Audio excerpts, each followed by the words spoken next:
الحمد لله نحمده ونستعينه ونستغفره ونؤمن به ونتوكل عليه ونعوذ بالله من شرور أنفسنا ومن سيئات أعمالنا من يهده الله فلا مضل له ومن يضلله فلا هادي له ونشهد أن لا إله إلا الله وحده لا شريك له ونشهد أن سيدنا ومولانا محمدا عبده ورسوله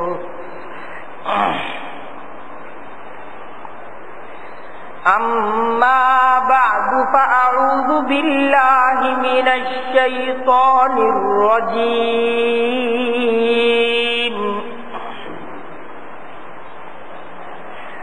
بسم الله الرحمن الرحيم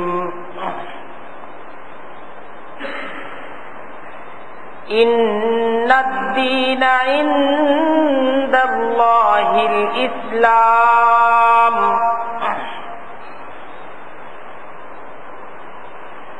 وقال أيضا ومن يبتغي غير الإسلام دينا فلن يقبل منه وهو في الآخرة من الخاسرين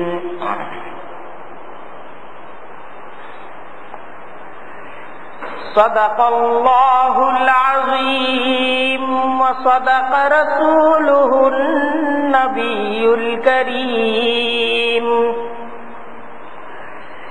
ونحن على ذلك من الشاهدين والشاكرين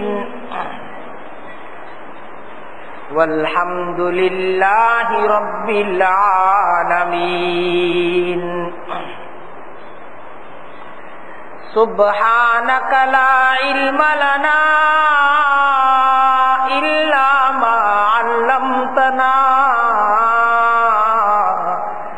إنك أنت العليم الحكيم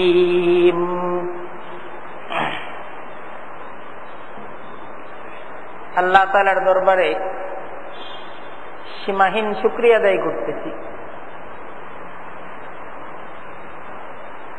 জুমার আযানের পর নামাজের পূর্বের এই অতি বরকতপূর্ণ ফজিলতপূর্ণ সময়ে দ্বীনি জরুরি কিছু মুযাকারার এক মজলিসে তিনি আমাদেরকে একত্রিত করে দিয়েছেন। দিল খুলে আল্লাহ তাআলার দরবারে আমরা সকলেই শুকরিয়া আদায় করে বলি আলহামদুলিল্লাহ।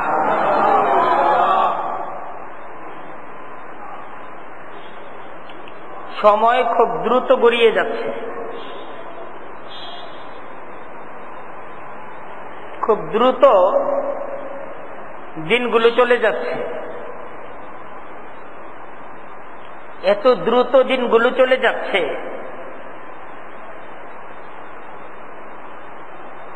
যে এটার দ্রুততা আমরা নিজেরা ভাবতেও পারতেছি না।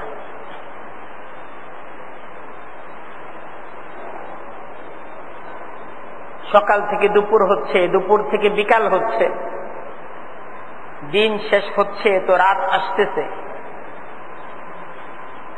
এরকম ভাবে দিন এবং রাতগুলো আমরা দিনের আগমন দেখতেছি, আবার দিনের চলে যাওয়া দেখতেছি। রাত আসতেছে, রাতের আগমন দেখতেছি, আবার এ রাতের চলে যাওয়া দেখতেছি। এই দিন চলে যাওয়া, রাত আসা, রাত চলে যাওয়া আবার দিন আসা, এটা কিন্তু শুধুই কোনো তামাশা না।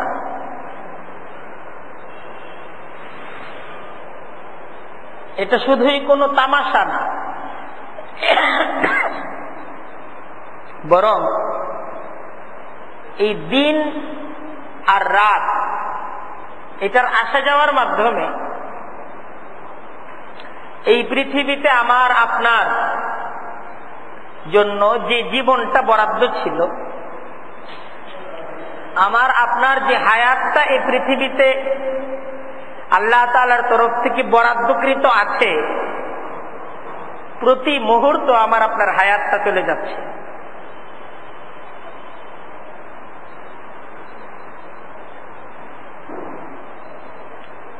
প্রতি মুহূর্তে আমি আপনি এই যে হায়াতটা চলে যাচ্ছে, এই হায়াত চলে যাওয়াটাও শুধু ভাবনার বিষয় না, বরং তার চাইতে আরো অনেক বড় ভাবনার বিষয় যে এই হায়াতটা চলে যাওয়ার মাধ্যমে, এই হায়াতটা শেষ হয়ে যাওয়ার মাধ্যমে আমি এবং আপনি একটা হিসাবের দিকে অগ্রসর হচ্ছি। আমাকে আপনাকে একটা হিসাব দিতে হবে এবং সেই হিসাবটা এই হায়াত সম্পর্কেই হিসাব দিতে হবে। আজকে সকালটা যে চলে গেল, এই সকালটা আসলে এটা আমার হায়াতের একটা অতি মূল্যবান অংশ ছিল।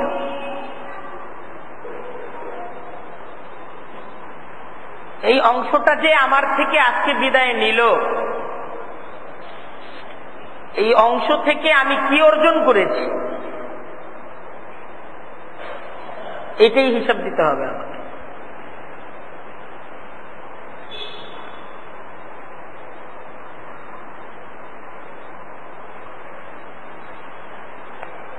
যদি আমার আপনার কারো কিডনিটা নষ্ট হয়ে যায়, যে একটা কিডনি নষ্ট হয়ে গেছে,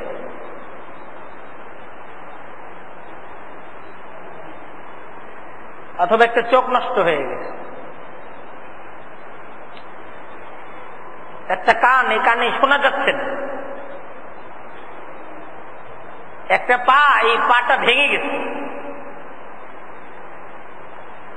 শরীরের একটা অংশ ক্ষতিগ্রস্ত হয়ে গেছে, এটা কত বড় পেরেশানির বিষয়। অথচ মূল্যবান হায়াতের একটা সকাল, একটি বিকাল চলে গেছে, বরং মূল্যবান হায়াতের 30টা বছর আমি শেষ করে এসেছি। মূল্যবান হায়াতের 40টা বছর শেষ হয়ে গেছে। এই যে এই হারিয়ে যাওয়া হায়াত, এই যে হারিয়ে যাওয়া জীবন, এই জীবনটা তো আর কোনোদিন ফিরে আসবে না। এটা চলে গেছে তো চলেই গেছে।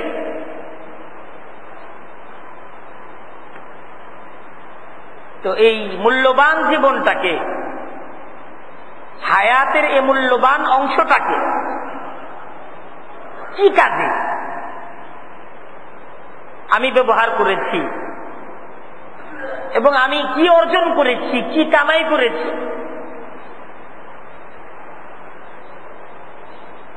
তার হিসাব আমাকে দিতে হবে। এই খুব দ্রুত এই হিসাবের সময়টা এগিয়ে আসবে। اقترب للناس حسابهم وهم في غفلة معرضون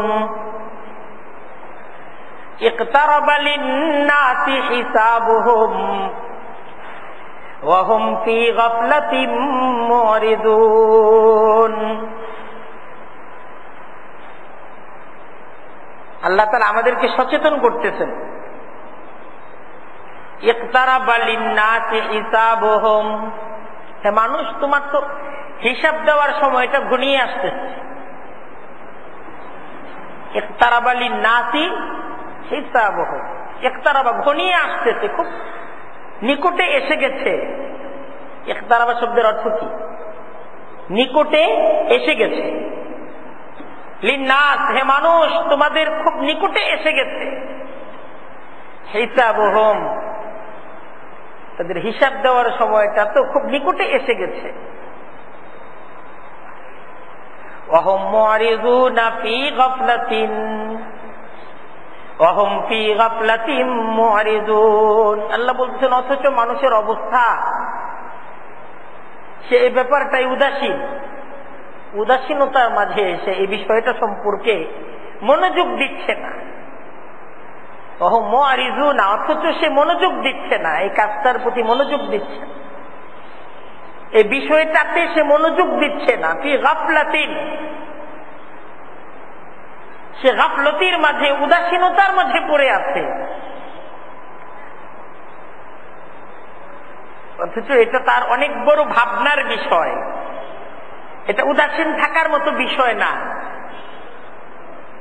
এটা দেখলাম না তো ধরলাম না তো চিন্তা করলাম না, এটা কি এই ধরনের বিষয়?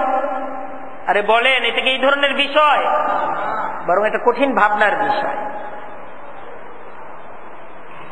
আসলে কুরআনে কারীমের এই আয়াতের মাধ্যমে, এই আয়াতটা কুরআনে কারীমের সূরা আম্বিয়া 17 পারার প্রথম আয়াত।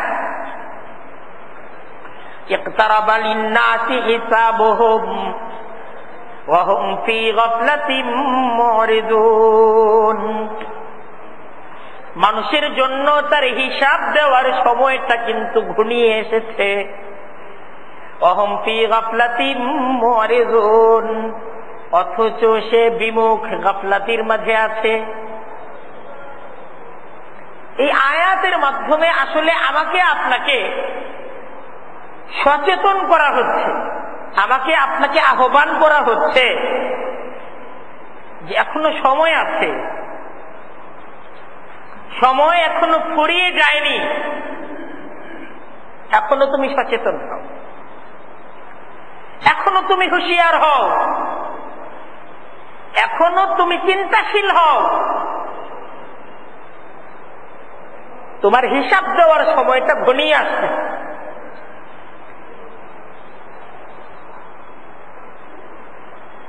কুরআনে কারীমের এই আয়াতটা একদম আমাকেই সচেতন করতেছে, একদম এই আমাকে, এই সাইদ আহমদকে কুরআনে কারীমের এই আয়াত ডাকতেছে এবং সচেতন করতেছে। এই নজরুল ইসলাম সাহেবকে কুরআনে কারীমের এই আয়াত ডাকতেছে এবং সচেতন করতেছে। সচেতন করতেছে না? সচেতন করতেছে। এই শাহ আলম সাহেবকেই কুরআনে কারীমের এই আয়াত ডাকতেছে এবং সচেতন করতেছে যে তোমার হিসাব দেওয়ার সময়টা কিন্তু ঘনিয়ে আসতেছে। তাই তুমি এখনো সচেতন হও, এখনো সময় আছে, সময় এখনো ফুরিয়ে যায়নি, তুমি হুঁশিয়ার হও, তুমি সচেতন হয়ে যাও। তাই আমরা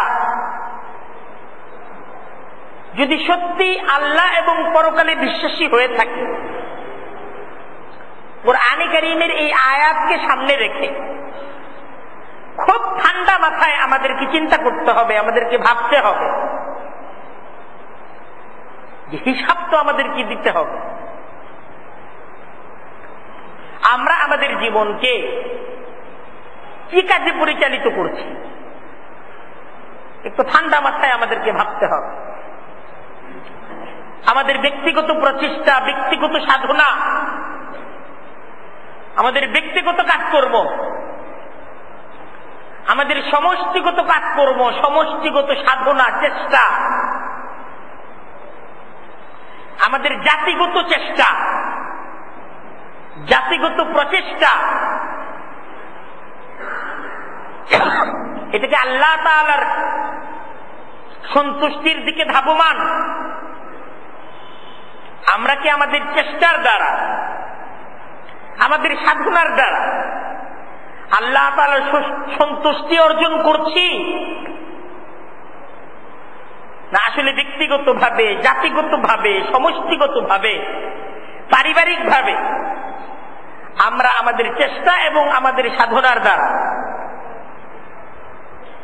আমাদের মনের প্রভুদেরকে বহাল রাখতে আমরা নিয়োজিত? আমরা কাকে সন্তুষ্ট করতেছি? কি কাজে আমরা আমাদের সময়টাকে ব্যয় করছি? কি কাজে আমরা আমাদের পরিশ্রম, আমাদের মেধাকে আমরা ব্যয় করছি? কি কাজে আমাদের সময়গুলো অতিবাহিত হচ্ছে? এটা আমাদেরকে ভাবতে হবে। আমরা কি আমাদেরকে, আল্লাহ তাআলা আমাদেরকে চলার জন্য যে পথ দিয়েছেন,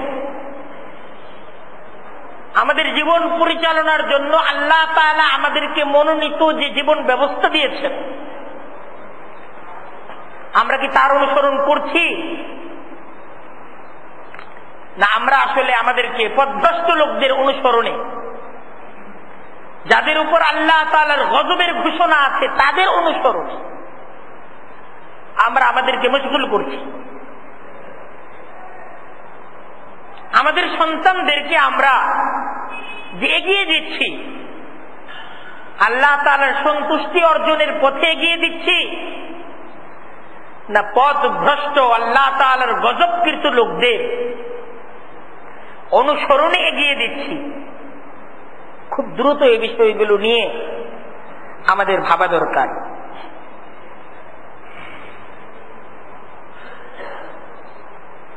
আমাদের জীবনটা কার দেয়া?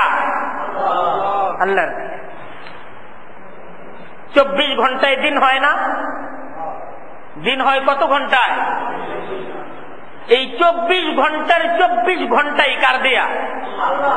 আল্লাহ। এই 24 ঘন্টার 1 ঘন্টাও কি আমার সৃষ্টি করা? এই 24 ঘন্টার 1টা ঘন্টা সময় আমার সৃষ্টি করা না। এই 24 ঘন্টার 24 ঘন্টা সময় কার সৃষ্টি? এই 24 ঘন্টা সময় আমানত। এই 24 ঘন্টার কয় ঘন্টা আল্লাহর জন্য বরাদ্দ? এই 24 ঘন্টার কয় ঘন্টা আল্লাহ তাআলার দিনকে নিয়ে, আল্লাহ তাআলার দেয়া জীবন ব্যবস্থাকে নিয়ে আমি ভাবতেছি? এই 24 ঘন্টার কয় ঘন্টা আল্লাহর অনুসরণ করতেছি, আল্লাহর হুকুম মতো চলতেছি?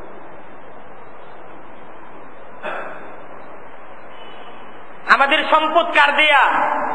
আল্লাহর দেয়া। কতটা সম্পদ আল্লাহকে দিচ্ছি? আল্লাহর হুকুম মতো সম্পদগুলো আমি কি খরচ করছি?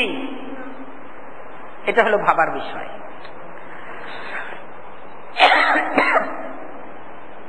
আমার জীবনটা আল্লাহ তাআলার হুকুম মতো কত ঘন্টা পরিচালিত হচ্ছে, আর আল্লাহ তাআলার হুকুমের বাইরে কত ঘন্টা পরিচালিত হচ্ছে? দিনের শেষে একটু হিসাব লাগাই যে আজকের দিনের কত ঘন্টা সময় আল্লাহর হুকুম মতো পরিচালিত হয়েছি, আর আজকের দিনের কত ঘন্টা সময় আল্লাহর হুকুমকে লঙ্ঘন করে চলেছি। এই সময়ের উপর আল্লাহর যে হক ছিল, এই সময়ের উপর আল্লাহর দেয়া যে জিম্মাদারি ছিল, আমি কি সেই জিম্মাদারিগুলো পালন করেছি, না আল্লাহর জিম্মাদারিকে নষ্ট করেছি? আমার সম্পদের উপর যে আল্লাহর দেয়া জিম্মাদারি ছিল, আমি কি আল্লাহর দেয়া জিম্মাদারিগুলো পালন করেছি, না আল্লাহর দেয়া জিম্মাদারিগুলোকে নষ্ট করেছি? সময় তো এখনো ফুরিয়ে যায়নি, এখনো সময় আছে। কুরআনে কারীমের আয়াত আমাদেরকে সচেতন করতেছে, একটু ভাবো, এখনো সময় আছো, ভাবো। এখনো তুমি সময়ের মধ্যে আছো, তুমি একটু ভাবো। এখনো তোমার জীবনটা আছে, তুমি একটু ভাবার চেষ্টা করো, একটু চিন্তা করার চেষ্টা করো।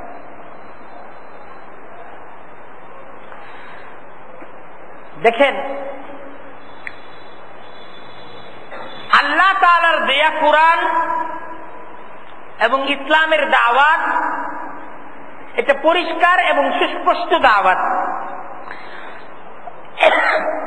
যে একজন ব্যক্তি যে মুসলমান হওয়ার দাবি করলো, লা ইলাহা ইল্লাল্লাহ এই কালেমাটার স্বীকৃতি দিল যে লা ইলাহা ইল্লাল্লাহ, আমি এ কালেমাকে স্বীকার করে নিলাম। যে ব্যক্তি এ কালেমাকে স্বীকার করে নিল এবং নিজে মুসলমান দাবি করলো যে আমি মুসলমান, তো এই মুসলমান হওয়ার দাবি এবং এ কালেমাকে স্বীকৃতি দেওয়ার দাবি হলো যে সে তার গোটা জীবনকে ইসলাম অনুযায়ী পরিচালিত করবে। ইয়া আইয়ুহাল্লাযীনা আমানু, ইয়া আইয়ুহাল্লাযীনা আমানু উদখুলু ফিস-সিলমি কাফাহ ওয়ালা তাত্তাবিউ খুতুওয়াতিশ শাইতান ইন্নাহু লাকুম আদুউম মুবিন। ইয়া আইয়ুহাল্লাযীনা আমানু, হে ঈমানদাররা, ঈমানদারদের প্রতি কুরআনে কারীমের সুস্পষ্ট হুকুম। ইয়া আইয়ুহাল্লাযীনা আমানু, হে ঈমানদাররা, উদখুলু ফিস-সিলমি কাফাহ, উদখুলু ফিস-সিলমি, তোমরা ইসলামের মাঝে প্রবেশ করো। কাফাহ, পুরোপুরি ভাবে প্রবেশ করো। তোমরা ইসলামে পুরোপুরি ভাবে প্রবেশ করো, পরিপূর্ণ ভাবে ইসলামের মাঝে প্রবেশ করো। ওয়ালা তাত্তাবিউ খুতুওয়াতিশ শাইতান, তোমরা শয়তানের পদাঙ্ক অনুসরণ করো না। তোমরা শয়তানের অনুসরণ করো না। ইন্নাহু, নিশ্চয়ই এ শয়তান, লাকুম আদুউম মুবিন, তোমাদের জন্য সুস্পষ্ট শত্রু। দেখেন, আল্লাহকে রব হিসেবে, মালিক হিসেবে বিশ্বাস করার অর্থ শুধুই আল্লাহকে সেজদা করলাম, এর অর্থ শুধু এতটুকু না, বরং আল্লাহকে মালিক হিসেবে, ইলাহ হিসেবে স্বীকার করার অর্থ হলো যে আমি আমার জীবনটাকে ইসলাম, আল্লাহ তাআলার মনোনীত জীবন ব্যবস্থা অনুসারে আমি পরিচালনা করার সিদ্ধান্ত নিলাম। গোটা জীবন, গোটা জীবন, খুব বোঝার চেষ্টা করি, গোটা জীবন ইসলাম অনুযায়ী আমি পরিচালিত করব। আমার সমস্ত সিদ্ধান্তগুলো ইসলাম অনুযায়ী নিব, এই সিদ্ধান্ত গ্রহণ করলাম। ইসলামে প্রবেশ করার এটাই অর্থ। কোরআন কারীমের এই আয়াতের মাধ্যমে আল্লাহ তাআলাও সুস্পষ্ট ভাবে বুঝিয়ে দিচ্ছেন, উদখুলু ফিস-সিলমি কাফাহ, তোমরা তোমাদের জীবনের সকল দিক, সকল বিভাগ সহ তোমরা ইসলামের মাঝে প্রবেশ করো। জীবনের সকল বিভাগ এবং সকল দিক সহ তোমরা ইসলামের মাঝে প্রবেশ করো। তোমার নিজেকে ইসলামের মাঝে প্রবেশ করাতে হবে। তোমার ব্যক্তিগত প্রত্যেকটা কাজ ইসলামের হুকুমের আনুগত্যকারী করে দিতে হবে। তোমার জীবনের প্রত্যেকটা কাজ, প্রত্যেকটা সিদ্ধান্ত ব্যক্তিগত, এটা ইসলাম অনুযায়ী হতে হবে। আল্লাহর হুকুমের লঙ্ঘন করা যাবে না। পরিষ্কার না কথাটা? ঠিক এইভাবে তোমার পরিবারকেও ইসলামে প্রবেশ করাতে হবে। তুমি যে পরিবারের একজন জিম্মাদার, এই পরিবারটাকে ইসলামে, মুসলমানের পরিবার ইসলামে প্রবেশ করবে না ইসলামের বাইরে থাকবে? আরে বলেন না, মুসলমানের পরিবার কি ইসলামে প্রবেশ করবে না ইসলামের বাইরে থাকবে? ইসলামে প্রবেশ করবে।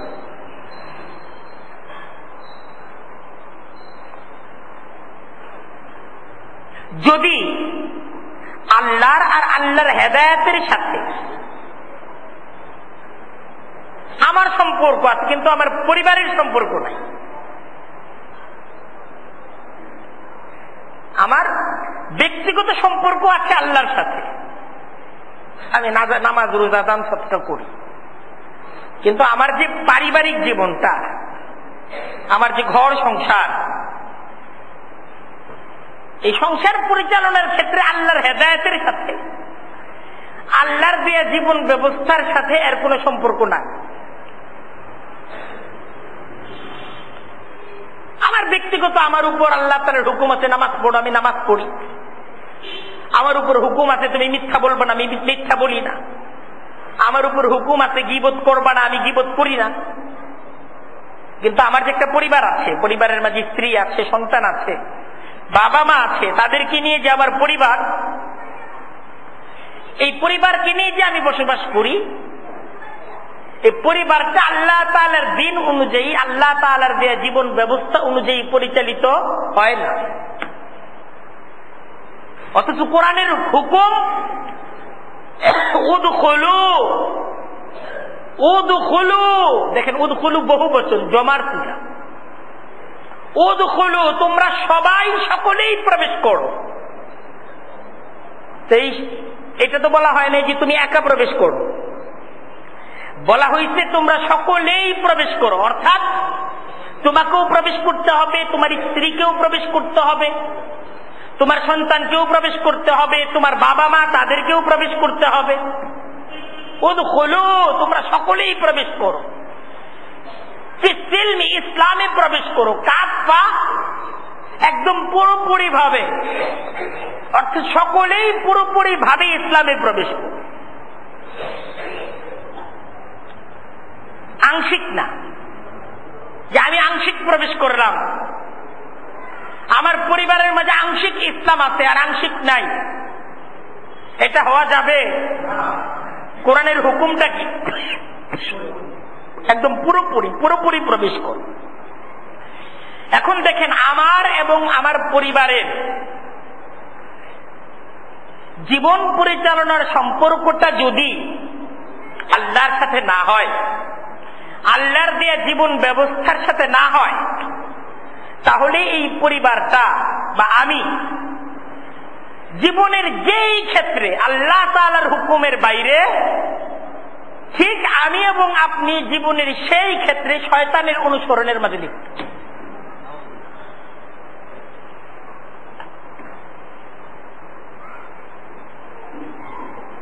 উদখুলু ফিস-সিলমি কাফা, পরিষ্কার কথা, পুরোপুরি ইসলামে প্রবেশ কর। তারপরেই বলা হচ্ছে ওয়ালা তাত্তাবিউ খুতুওয়াতিশ শাইতান, এই আল্লাহর দেয়া মুক্তির এই একটা পথ ছাড়া আর যত পথ আছে সেই পথগুলোর অনুসরণ করো না।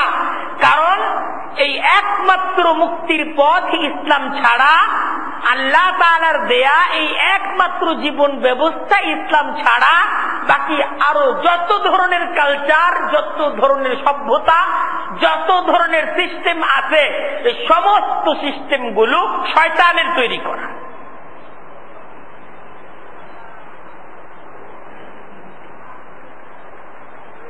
তাহলে ব্যাপারটা কি দাঁড়ালো?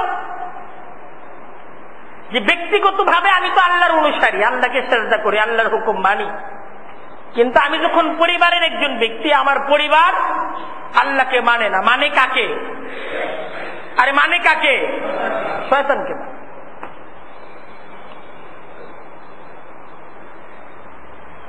আল্লাহর অবাধ্যতায় লিপ্ত।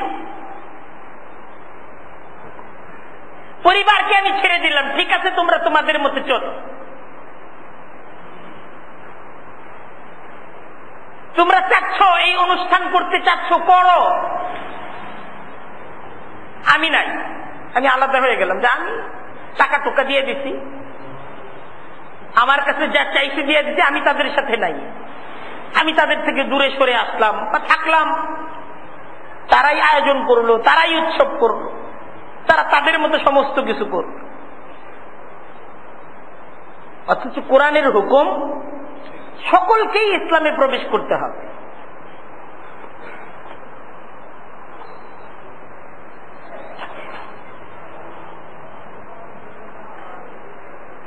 সমাজটাকে ইসলামে প্রবেশ করাতে হবে।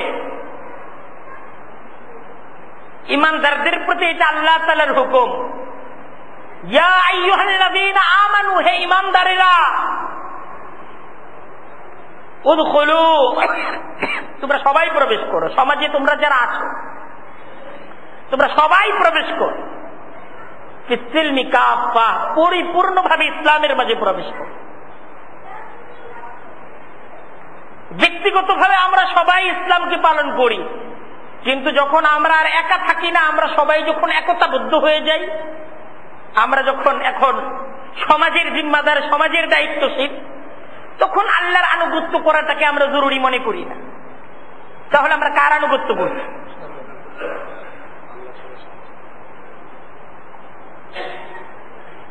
না, মুসলমান আমি যখন একটা সমাজের জিম্মাদার হব, আমি যখন একটা সোসাইটির জিম্মাদার হব, আমি যখন একটা প্রতিষ্ঠানের জিম্মাদার হব, সেই জিম্মাদার হিসেবে আমার উপর এটা কোরআনের সুস্পষ্ট হুকুম, কোনো অস্পষ্টতা নেই। আমার প্রতি হুকুম যে ইসলাম অনুযায়ী তুমি তোমার সোসাইটিকে, ইসলাম অনুযায়ী তুমি তোমার সমাজকে, ইসলাম অনুযায়ী তুমি তোমার প্রতিষ্ঠানকে পুরোপুরিভাবে ইসলাম অনুযায়ী পরিচালিত করো। এমন না যে আমার প্রতিষ্ঠানের মাঝে আংশিক ইসলাম আছে, আমার সমাজের মাঝে আংশিক ইসলাম আছে। সমাজের সবার কথা শুনতে হয়তো আংশিক ইসলামের এই সমস্ত বিধানগুলো আমরা সামাজিকভাবে পালন করি, আর এই সমস্ত বিষয়গুলো সমাজের আরো বিভিন্ন চাহিদা ইত্যাদির কারণে ওইসবেরও আমি সুযোগ রেখেছি। দেখেন, মুসলমানদের সমাজ, মুসলমানরা যখন একত্রিত হবে, এই সমাজটা এমন হবে না, বরং এই সমাজের মাঝে সকলেই সামাজিক একজন ব্যক্তি হিসেবে ইসলামকে পালন করবে, ইসলামকে লালন করবে।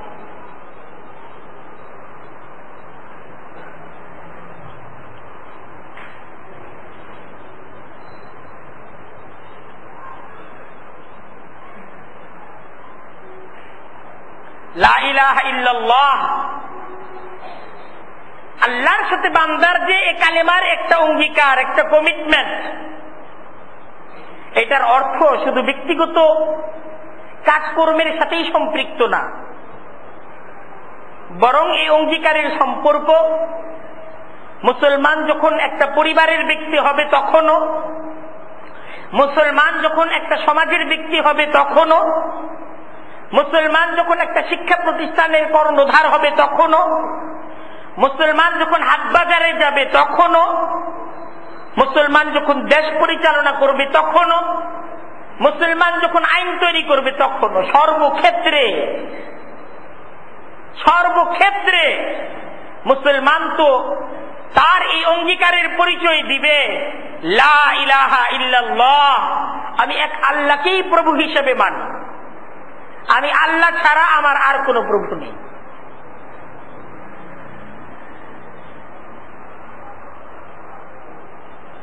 যদি ব্যক্তিগত ইবাদত বন্দেগীতেই আমি শুধু আল্লাহর অনুসরণকারী হই, আমার পরিবারের উপর আল্লাহর বিধান, আমার সামাজিক জীবনে আল্লাহর হুকুম, আমি যখন হাট বাজারে থাকি তখন আল্লাহর হুকুম, আমি যখন শিক্ষা প্রতিষ্ঠান পরিচালনা করি তখন আল্লাহর হুকুম, আমি যখন দেশ পরিচালনা করি তখন আল্লাহর হুকুম, এ হুকুমের আমি তোয়াক্কা করি না, এ হুকুমটাকে মানা আমি আমার উপর অপরিহার্য মনে করি না, তাহলে আল্লাহর সাথে আমার তোমার মনিব আর গোলামের সম্পর্কটা কেমন, এটা একটু ভাবার বিষয়।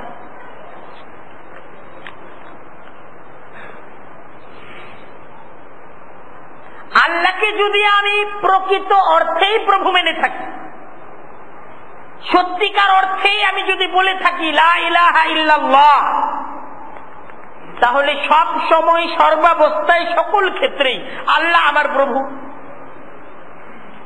আমার কথা রাগ বুঝাইতে পারতেছি? যদি আমি সত্যিকার অর্থেই বলে থাকি লা ইলাহা ইল্লাল্লাহ, এটা কি শুধু ব্যক্তিগত ক্ষেত্রে? তাহলে জীবনের সকল ক্ষেত্রে, সকল অবস্থায়, সকল পরিস্থিতিতে লা ইলাহা ইল্লাল্লাহ, সকল পরিস্থিতিতে এই কথা বলতে হবে, লা ইলাহা ইল্লাল্লাহ।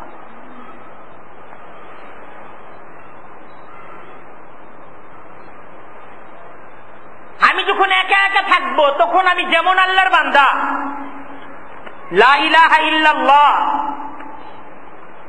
আমি যখন পরিবারে প্রবেশ করব তখন কি আমি আল্লাহর বান্দা না?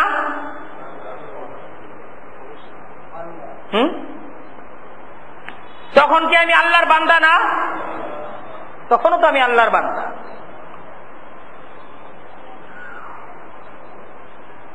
তখনও তো আল্লাহকে সেজদা, আল্লাহর সামনে আমার সেজদা অবনত থাকা উচিত না? তখন কি আমি মালিক, পরিবারের আমি মালিক? হ্যাঁ, নামাজের মাঝে আমি ঠিক যেইভাবে আল্লাহকে সেজদাকারী, আল্লাহকে সেজদা করে যাচ্ছি যে আমি তোমার অধীন,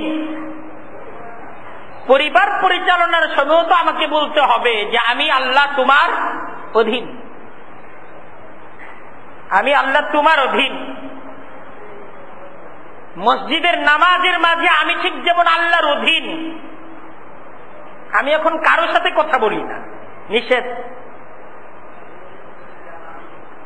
পরিবার পরিচালনার ক্ষেত্রেও তো আল্লাহর তরফ থেকে যে হুকুম আছে, সেই হুকুমের বাইরে আমি কিভাবে সিদ্ধান্ত দিই? আমি কি সিদ্ধান্ত দেওয়ার মালিক? এই মালিকানা কোথায় পেলাম?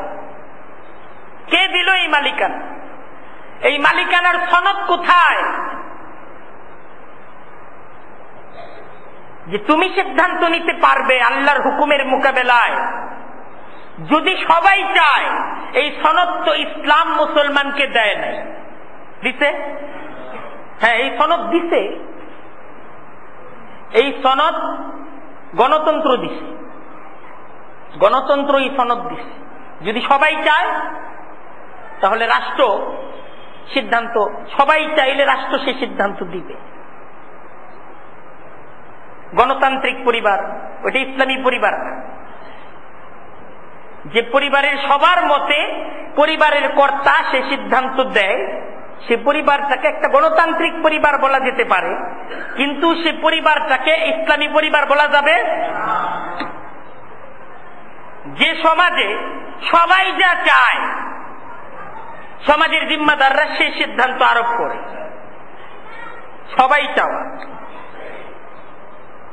বলা হয় না, গণতন্ত্রে বলা হয় যে জনগণই ক্ষমতার উৎস, অর্থাৎ জনগণ যা চাইবে ক্ষমতাসীনরা তাই করবে। তা একটা গণতান্ত্রিক সমাজ এমন হবে যে গণতান্ত্রিক সমাজের মাঝে সবাই যেটা চাবে সমাজের জিম্মাদাররা তাই তাদেরকে করে দিবে। একটা গণতান্ত্রিক দেশ বলা হয় এমন দেশকে জনগণ যা চায়, দেশের জিম্মাদাররা জনগণ যা চায় তাই তারা পাশ করে দেয়, যে অধিকাংশ জনগণ যেটা চায় আমাদেরকে তাই দিতে হবে, এটা একটা কমিটমেন্ট থাকে। আর নাহলে গণতান্ত্রিক অধিকার লঙ্ঘন করা হয়। তাহলে এটা গণতান্ত্রিক দেশ, সেই দেশকে কি ইসলামী দেশ বলা যাবে? সেই সমাজ কি ইসলামী সমাজ বলা যাবে?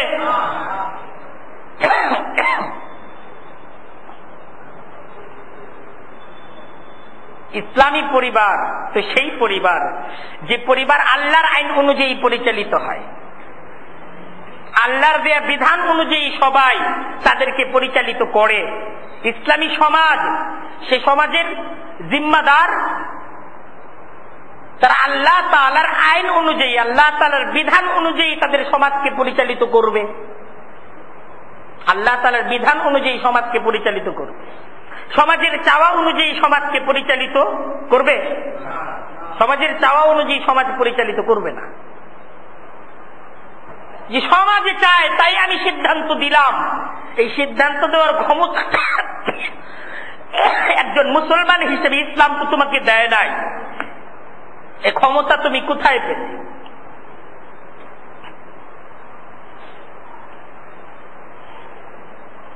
যদি তুমি মুসলমান হও, মুসলমান হিসেবে তুমি যদি একটা দেশের কর্তা হও, একটা দেশের কর্ত্রী হও, দেশের জনগণ চাইলেই তুমি কোনো সিদ্ধান্ত দিতে পারবা না। এই অনুমতি ইসলাম তোমাকে দেয় নাই না দিছে? ইসলাম দেয় নাই।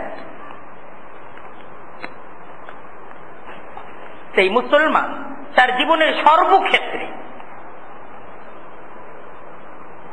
ইসলাম অনুযায়ী নিজেকে পরিচালিত করবে, এটা মুসলমানের প্রতি ইসলামের হুকুম।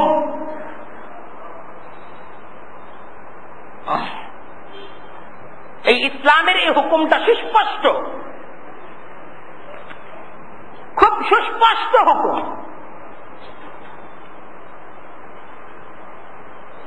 আফাতুমিনুনা বিবাযিল কিতাবি ওয়া তাকফুরুনা বিবায, আফাতুমিনুনা বিবাযিল কিতাবি ওয়া তাকফুরুনা বিবায। ইসলাম একটা হুকুম তো দিছে, উদখুলু ফিস সিলমি কাফা, তোমরা সবাই পরিপূর্ণভাবে ইসলামে প্রবেশ করো। ওয়ালা তাত্তাবিউ খুতুওয়াতিশ শাইতান, শয়তানের অনুসরণ করো না। ইন্নাহু লাকুম আদুব্বুম মুবিন, নিশ্চয়ই এই শয়তান তোমাদের একদম পরিষ্কার শত্রু, সুস্পষ্ট শত্রু, কোনো সন্দেহ নেই যে শয়তান তোমাদের শত্রু।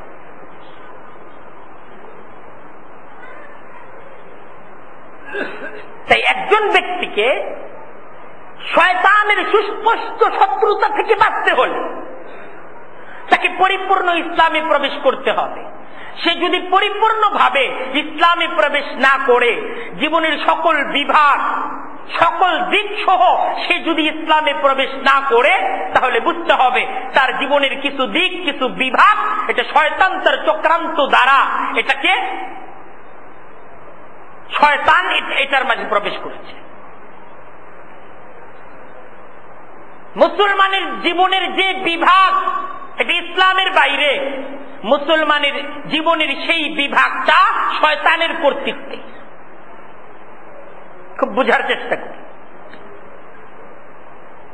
জীবনের যে বিভাগে, যে ক্ষেত্রে ইসলামের হুকুমটাকে আমি লঙ্ঘন করলাম, এর অর্থ হলো আমি শয়তানের আনুগত্য করলাম। আর এই যদি আমাদের জীবন পরিচালনার পদ্ধতি হয় যে ইসলামকে জীবনের কিছু ক্ষেত্রে আমরা মানব, আর জীবনের কিছু ক্ষেত্রে আমরা ইসলামকে মানতে পারবো না, আমরা মানব না। আমরা আমাদের পারিবারিক জীবনের কিছু ক্ষেত্রে তো ইসলাম মানব, কিছু কিছু ক্ষেত্রে স্ত্রী সন্তান তাদের চাহিদা, তাদের উৎসব ইত্যাদির আয়োজনের কারণে কিছু কিছু ক্ষেত্রে আমরা ইসলামকে ছেড়ে দিব। সমাজে সামাজিক জীবনের কিছু কিছু ক্ষেত্রে আমরা তো ইসলামকে মানব, কিছু কিছু ক্ষেত্রে সমাজের চাহিদার কারণে আমরা ইসলামকে বিসর্জন দিব। এই যদি অবস্থা হয়, কুরআন এই অবস্থার উপরে একটা প্রশ্ন করতেছে আমাদেরকে, আফাতুমিনুনা বিবাযিল কিতাবি ওয়া তাকফুরুনা বিবায, তাহলে কি আল্লাহর কিতাবের কিছু অংশ তোমরা বিশ্বাস করো, কিছু অংশের উপর তোমরা চলতে চাও, ওয়া তাকফুরুনা বিবায, আর বাকি কিছু অংশকে তোমরা কি অস্বীকার করতে চাও? প্রশ্ন করতে। আফাতুমিনুনা, তবে কি তাহলে তোমরা ঈমান আনতেছো, বিশ্বাস করতেছো, বিবাযিল কিতাবি, আল্লাহর কিতাবের কিছু অংশ তোমরা বিশ্বাস করছো, ওয়া তাকফুরুনা বিবায, আর বাকি কিছু অংশকে তোমরা কি অবিশ্বাস করছো?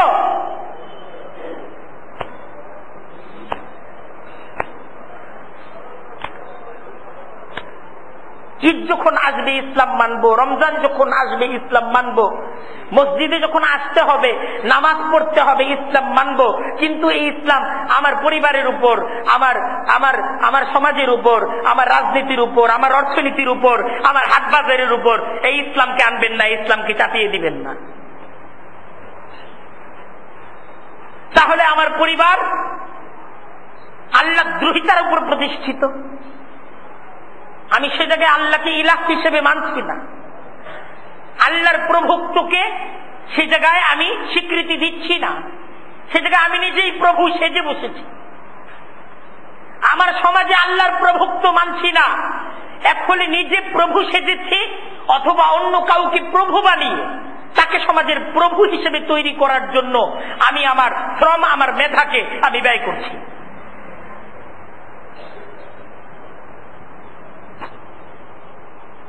এই যদি অবস্থা হয়, কোরআন আমাদেরকে বলতেছে একটু ভাবার চেষ্টা করো, এখনো সময় আছে, এখনো তোমার সময় ফুরিয়ে যায়নি, তোমাকে তো আল্লাহ তাআলার কাছে হিসাব দিতে হবে। খুব দ্রুত তুমি একটা হিসাব দেওয়ার দিনের দিকে তুমি অগ্রসর হয়ে যাচ্ছ। সময় গড়িয়ে যাচ্ছে, তুমি অগ্রসর হচ্ছ, দিন যাচ্ছে তুমি অগ্রসর হচ্ছ, রাত যাচ্ছে তুমি অগ্রসর হচ্ছ। তোমাকে হিসাব দিতে হবে তোমার এই কাজের জন্য, তোমার এই পরিশ্রমের জন্য, তোমার এই অন্যায় মেধাকে খরচ করার জন্য, তোমার এই অন্যায় চিৎকার খরচ করার জন্য তোমাকে হিসাব দিতে হবে। কোরআন বলছে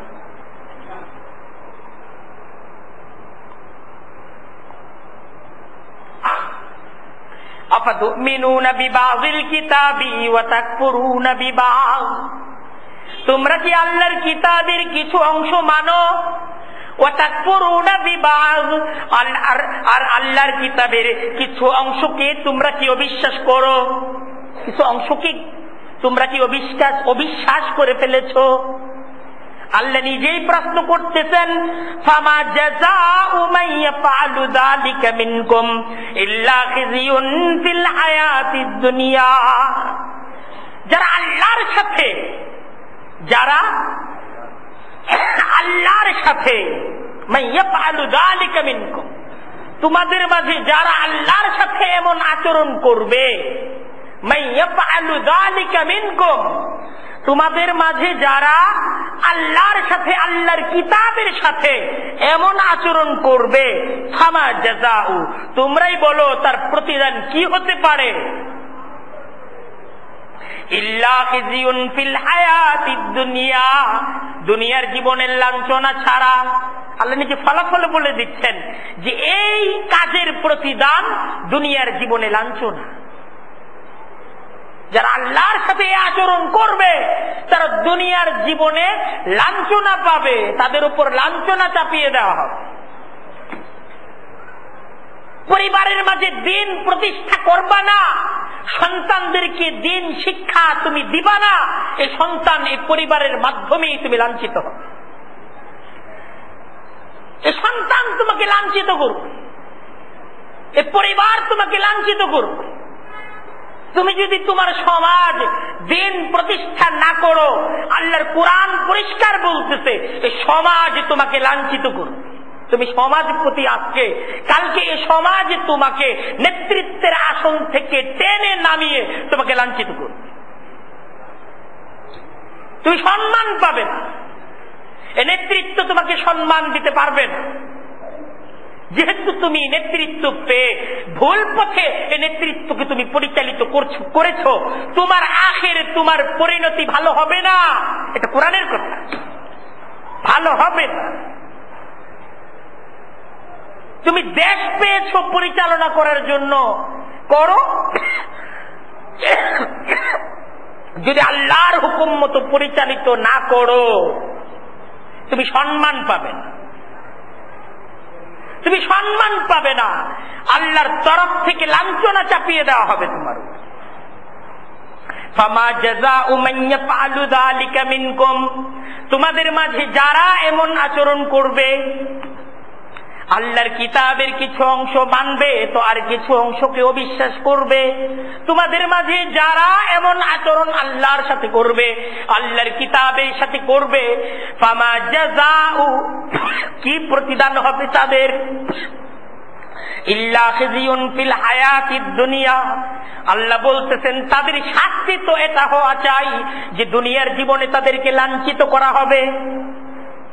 ওয়ায়াউমাল কিয়ামা, আর কিয়ামতের দিন, ইউরাদ্দুনা ইলা আশাদ্দিল আযাব, সাংঘাতিক কষ্টদায়ক আযাবের দিকে তাদেরকে হাঁটিয়ে নিয়ে যাওয়া হবে। কঠিন, আসাদ্দে আযাব বলা, কঠিন সাংঘাতিক ধরনের আযাবের দিকে তাদেরকে নিয়ে যাওয়া হবে। আল্লাহ তাআলা আবারও সতর্ক করছেন, ওয়ামাল্লাহু বিগাফিলিন আম্মা তা'মালুন। তোমরা খুব সচেতন ভাবে শুনে রাখো, তোমরা কি করছো, আল্লাহ কিন্তু উদাসীন নন। তুমি তো উদাসীন, কিন্তু আল্লাহ উদাসীন নন। ওয়ামাল্লাহু বিগাফিল, আল্লাহ গাফিল নন আম্মা তা'মালুন, তোমার কাজ সম্পর্কে। তোমার প্রত্যেকটা কাজ আল্লাহ দেখছেন তো। আল্লাহু বাসীরুম বিল ইবাদ, নিজ বান্দার প্রত্যেকটা কাজ আল্লাহ দেখেন।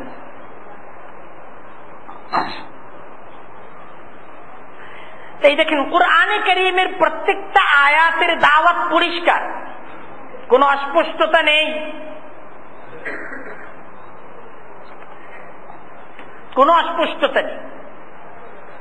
আমাদের আজকের এই আলোচনার দাওয়াত, আজকের এই আলোচনার শিক্ষা যে জীবনের সকল কাজে, জীবনের সকল ক্ষেত্রে, সবসময় আল্লাহকেই নিজেদের একমাত্র ইলাহ হিসেবে, নিজেদের সৃষ্টিকর্তা হিসেবে, নিজেদের শাসক হিসেবে আমাদেরকে ঘোষণা দিতে হবে যে আমি আল্লাহকে বিশ্বাস করি, আল্লাহর হুকুম মানি, জীবনের সকল ক্ষেত্রে, সব অবস্থায়, সব সময়। লা ইলাহা ইল্লাল্লাহ এ কালেমার স্বীকৃতি দেওয়ার এটাই দাবি যে আল্লাহ আমার প্রভু, সব সময়, সব অবস্থায়, সকল ক্ষেত্রে আল্লাহ আমার প্রভু। আমি আল্লাহকে শাসক মানি, আল্লাহকে মালিক মানি, সব সময়, সব অবস্থায়, সকল ক্ষেত্রে। আমি কোন ক্ষেত্রে আমাকে মালিক মনে করি না। ব্যক্তিগত ক্ষেত্রেও আমি আমাকে মালিক মনে করি না, আমি মনে করি আল্লাহ আমার মালিক। আমার পরিবারের আমি আমাকে মালিক মনে করি না, আমি মনে করি মালিক কে? আর একটু জোরে বলেন, মালিক কে? পরিবারের মালিক আমি, আল্লাহ মালিক। আমার সমাজের আমি মালিক, মালিক কে? আল্লাহ। আমার প্রতিষ্ঠান, একটা প্রতিষ্ঠান আমি তৈরি করেছি, এখন এই প্রতিষ্ঠানের কি আমি মালিক না আল্লাহ মালিক? লা ইলাহা ইল্লাল্লাহ এর অর্থ এইটাই, আমি মালিক না আল্লাহ মালিক। মালিক কে? আল্লাহ মালিক। আমি তো মালিক না, আমি তো আল্লাহর প্রতিনিধি। আমি আল্লাহর প্রতিনিধি, আমি আল্লাহর গোলাম, আমি আল্লাহর গোলাম, আল্লাহর গোলাম। আমার নিজের কিছুই করার নাই। আমার নিজের কিছু করার আছে? আমার নিজের তো কিছুই করার নাই। আল্লাহর হুকুম এরকম, আমি তো তার হুকুমের বাইরে যেতে পারবো না। এ কথাটা বলতে হবে তো। এ কথা বলা যাবে না যে আমি মালিক, আমি সিদ্ধান্ত দিচ্ছি চলুক। ঘরেও না, প্রতিষ্ঠানেও না, সমাজেও না, কখনো এই কথাটা বলা যাবে না। সব সময় এই কথার উপর আসতে হবে আল্লাহ মালিক, আল্লাহর সিদ্ধান্ত তো এরকম, আমার তো কিছু করার নেই। সমাজকে বলতে হবে, দেশের জনগণকে বলতে হবে, নিজের পরিবারের, নিজের অধীনস্থদেরকে বলতে হবে, নিজ প্রতিষ্ঠানের কর্মচারী তাদেরকে বলতে হবে যে আল্লাহর হুকুম মতো চলেন, আমার হুকুম মতো না।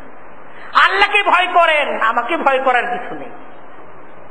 স্ত্রী সন্তানদেরকে এটা শিক্ষা দিতে হবে, আল্লাহকে ভয় করো, আমাকে তো ভয় করার কিছু নেই। আমিও আল্লাহকে ভয় করি, তোমরাও আল্লাহকে ভয় করো। আমার তো কিছুই করার ক্ষমতা নাই, ক্ষমতা কার? আল্লাহ। আল্লাহর হুকুম যদি লঙ্ঘিত হয়ে যায়, দুনিয়ার জীবনে লাঞ্ছনা, আখিরাতে শাস্তি, ওইটা থেকে বাঁচো। দুনিয়ায় আল্লাহর চাপিয়ে দেওয়া লাঞ্ছনা থেকে বাঁচার চেষ্টা করো, আখিরাতে আল্লাহর আযাব থেকে বাঁচার চেষ্টা করো। আল্লাহকে মানা, আল্লাহর হুকুম মতো চলা, এইটাই মুক্তির একমাত্র পথ। এই পথ ছাড়া তো মুক্তির আর কোনো পথ নাই।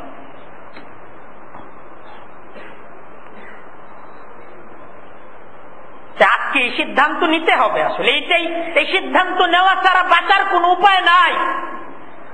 এই সিদ্ধান্ত নেওয়া ছাড়া মুক্তির কোনো উপায় নাই যে আমরা আল্লাহর আনুগত্য করে যাব জীবনের সকল কাজে, সব সময়। জীবনের সকল কাজে সবসময় কার আনুগত্য করব? আল্লাহ। এই সিদ্ধান্ত নিতে হবে। দেখেন সময় ফুরিয়ে যাচ্ছে, হিসাব এগিয়ে আসছে। একতারাবালিন নাসি হিসাবুহুম, মানুষ তোমার হিসাব ঘনিয়ে আসছে। তুমি উদাসীন, আল্লাহর কোরআন বলতেছে তোমার হিসাব ঘনিয়ে আসছে। তুমি উদাসীন, তোমার হিসাব তো ঘনিয়ে আসছে, তুমি উদাসীন। সচেতন হও, হুঁশিয়ার হও, চূড়ান্ত সিদ্ধান্ত গ্রহণ করো আল্লাহকে মানার, আল্লাহর আনুগত্য করার, যে আমি আমার জীবনের সকল বিভাগ সহ সকল দিকে আল্লাহর হুকুমের পাবন্দি করব। আমি যদি মনে করি যে আমি স্বাধীন, আমি আমার মত প্রকাশের স্বাধীনতা আছে, আমার দেখার স্বাধীনতা আছে, আমার শোনার স্বাধীনতা আছে, আমি কি মত প্রকাশে স্বাধীন? হ্যাঁ, কেউ যদি মনে করে যে আমি মত প্রকাশে আমার স্বাধীনতা আছে, এই স্বাধীনতা তোমাকে কে দিল? সনদ কোথায় যে যা খুশি তুমি বলতে পারবে? আমার দেখার স্বাধীনতা আছে, কে দিল? আল্লাহ কি তার কিতাব দ্বারা তোমাকে সব দেখার স্বাধীনতা দিয়েছে? আল্লাহ কি তার কিতাব দ্বারা তোমাকে সব শোনার স্বাধীনতা দিয়েছে? না। মুসলমানকে বলতে হবে আমি মত প্রকাশে স্বাধীন না, আমি দেখায় স্বাধীন না, আমি শোনায় স্বাধীন না, বরং আমি মত প্রকাশে আল্লাহর অধীন। আমি দেখায় তো আল্লাহর অধীন, আল্লাহর হুকুম ছাড়া আমি দেখতে পারি না, আল্লাহর হুকুম নাই আমি তা শুনতে পারি না। যদি মুসলমান তুমি তোমার সমস্ত স্বাধীনতাগুলোকে আল্লাহর হুকুমের অধীন করে দিতে পারো, আল্লাহর কোরআন ঘোষণা দিচ্ছে ইকতারাবালিন নাসি হিসাবুহুম, তোমার হিসাব এগিয়ে আসছে, হিসাবের দিন। তুমি যদি আল্লাহর অধীন হিসেবে নিজেকে হাসরের ময়দানে উপস্থিত করতে পারো, আল্লাহ দুনিয়ার 60-70 বছরের যে জীবন দিয়েছিলে তোমার দেওয়া স্বাধীনতা অনুযায়ী, তোমার দেওয়া হুকুম অনুযায়ী আমি বলেছি, আমি শুনেছি, আমি দেখেছি, তো আল্লাহ তাআলা আখিরাতের অনন্ত অসীম জীবনের এক জান্নাত তোমাকে আমাকে আমাদেরকে দিবেন, যে জান্নাতে দেখার স্বাধীনতা থাকবে, বলার স্বাধীনতা থাকবে, শোনার স্বাধীনতা থাকবে, আর সে স্বাধীনতা থাকবে অনন্তকালের স্বাধীনতা, অনন্তকালের স্বাধীনতা। এমন এক জীবন দিবেন যে জীবন শুরু হবে আর কোনোদিন শেষ হবে না। এই জান্নাতে সে স্বাধীনতা, সে স্বাধীন জীবন যারা লাভ করতে চায়, আল্লাহ তাআলা কোরআনে কারীম দ্বারা আমাদেরকে পয়গাম দিচ্ছেন, আমাদেরকে দাওয়াত দিচ্ছেন। এই দাওয়াত এই সকল পৃথিবীর মানুষদের জন্য দাওয়াত, সকল বর্ণের মানুষদের জন্য দাওয়াত, সকল শ্রেণীর মানুষের জন্য দাওয়াত, একদম রাষ্ট্রপতি থেকে নিয়ে শুরু করে একজন রাখাল পর্যন্ত সকলের প্রতি কোরআনের এক দাওয়াত, যে আল্লাহর দেয়া এই ইচ্ছা শক্তির স্বাধীনতা, এই দেখার স্বাধীনতা, শোনার স্বাধীনতা, সমস্ত স্বাধীনতাগুলোকে ইসলামের কাছে, আল্লাহ তাআলার হুকুমের কাছে অর্পণ করে দাও। তোমাকে জান্নাতের মাঝে, আখিরাতের অনন্ত অসীম জীবনের মাঝে তোমাকে অবারিত অফুরন্ত এক স্বাধীনতা দেওয়া হবে। এই দাওয়াতটাকে বোঝার চেষ্টা করি, নিজেকে এই দাওয়াতটা বুঝাই, আরে তুই অধীন থাক, তুই স্বাধীনতা পাবি, তুই মত প্রকাশ করি না করিস না, তুই আল্লাহর অধীন।